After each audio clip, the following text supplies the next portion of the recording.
The pandemic has taught us that everybody can go through stress, anxiety, loneliness and whatnot. So what would you like to tell people today when it comes to taking care of their mental health? Because I guess somewhere that also has a huge impact on your physical health. Yeah, of course. It has all the impact. If you're not going to be okay up here, it's not going to translate down there. So by all accounts, that makes complete sense. See, the reality is that it's okay to not be okay. Yeah. It's absolutely fine. Yeah. Every person has moments and beats in their lives, where they go through a lot, and it might retrospectively hit you. So when the lockdown did happen, I was emotionally broken because a lot of things hit me. That was the first time I was able to pause and reflect. And I had a partner I could rely on. I had a sister I could rely on. I had enough support system within the house.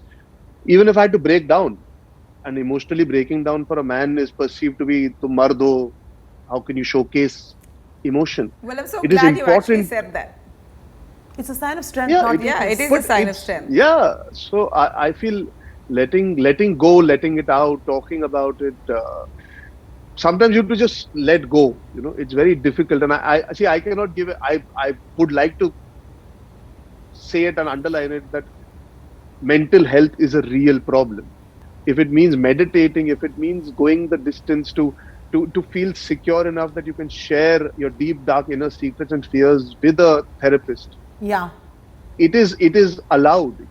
That is not something that makes you weaker. It is something that will eventually make you fly. If you could go back in like time, okay, and you could go back, what would you tell your younger self?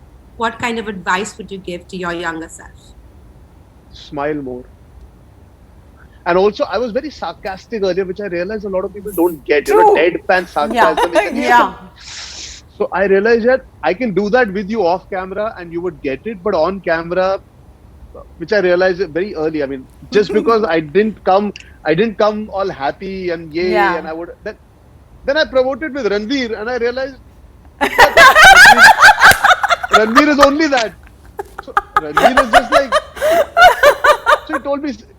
So he told me something really fun. He said, yeah, no, people don't know your personality. You have to put yourself out there and make people realize it. I said, yeah, fair enough, man. I never thought that I'm meeting you for the first time. You're going to take back what you're going to take back, right? But I never thought of it as my responsibility to the media that I need to put myself out there in a certain way to soften myself so you can see into me. I always had to keep my guard up because I was like, they'll ask me a question or they'll do something.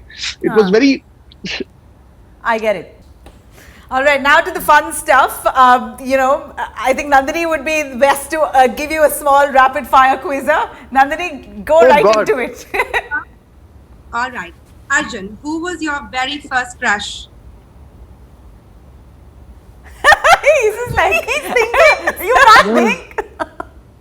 My first crush, like you're saying an actor or you're saying in school. Crush, उसकी तो शादी हो गई.